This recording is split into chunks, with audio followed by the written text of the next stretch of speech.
तो कैसे हो आप लोग दोस्तों। यह टेल ऑफ टेल्स का थर्ड पार्ट है। अगर आपने फर्स्ट और सेकंड पार्ट नहीं देखा हो तो डिस्क्रिप्शन में उसका लिंक नीचे दिया है, आप वहां से भी देख सकते हैं। दोस्तों अगर आप लोग नए हो तो प्लीज़ चैनल को सब्सक्राइब कर देना और साथ में बेल आइकन प्रेस करना ना भूलें। तो चलिए वीडियो स्टार्ट करते हैं। मूवी के शुरू में हमें एक राजा को दिखाया जाता है और राजा की पत्नी की मृत्यु होने की वजह से राजा बहुत ही सैड रहता है। और राजा की एक लड़की थी जिसका नाम वायलेट था।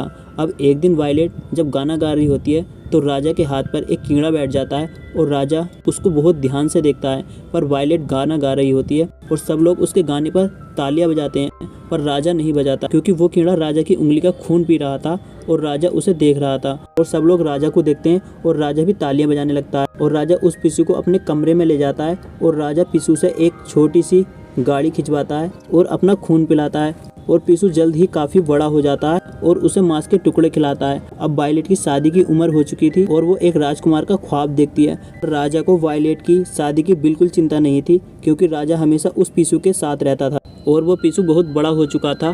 पर एक दिन पिस्सू बहुत बीमार हो जाता है और खाना पीना छोड़ देता है और राजा बहुत ही दुखी होता है। और राजा कई हकीमों को बुलाता है पर पिस्सू ठीक नहीं होता और वो मर जाता है और वो बहुत ही रोता है। और राजा उस पिस्सू की खाल उतरवा देता है और राजा वायलेट से कहता है कि अब तुम्हारी शादी का समय आ चुका है। अब राजा उस पिस्सू की खाल अपने दरबार में लटकवा देता है और बहुत दूर दूर से राजा आते हैं।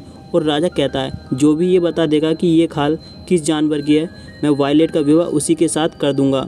पर कोई भी उसका नाम नहीं बता पाता। तभी एक भयानक राक्षस आता है और वो भी उसमें हिस्सा लेता है। ये देखकर वायलेट घबरा जाती है, पर राजा कहता है और ये भी उसका नाम नहीं बता सकता।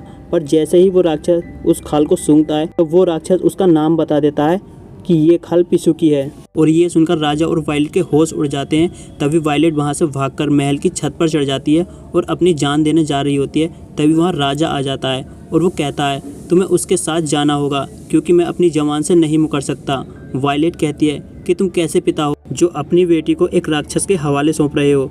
और वो राक्षस वायलेट को एक ऊंची पहाड़ी पर ले जाता है और वो राक्षस वायलेट के साथ घपाघप करता है। अब वायलेट को उस राक्षस के साथ रहने की आदत पड़ जाती है और अपनी किस्मत को गाली देती है। अब एक दिन राक्षस शिकार के लिए जाता है। तभी वायलेट गुफा से बाहर निकल जाती है और वो एक लेडी को देखती है। वायलेट उससे मदद के लिए कहती है और उस लेडी से कहती है मैं एक राजकुमारी हूँ और एक राक्षस मुझे जानवरों की तरह यहाँ रखता है। तभी वो लेडी अपने लड़कों को बुलाती है और उसके लड़के वायलेट को एक रस्सी के सहारे ले आते हैं। तभी वहाँ राक्षस आ जाता है और वो रस्सी के सहारे उनके पास जाने की कोशिश करता है, लेकिन वो रस्सी काट देते हैं और राक्षस नीचे गिर जाता है।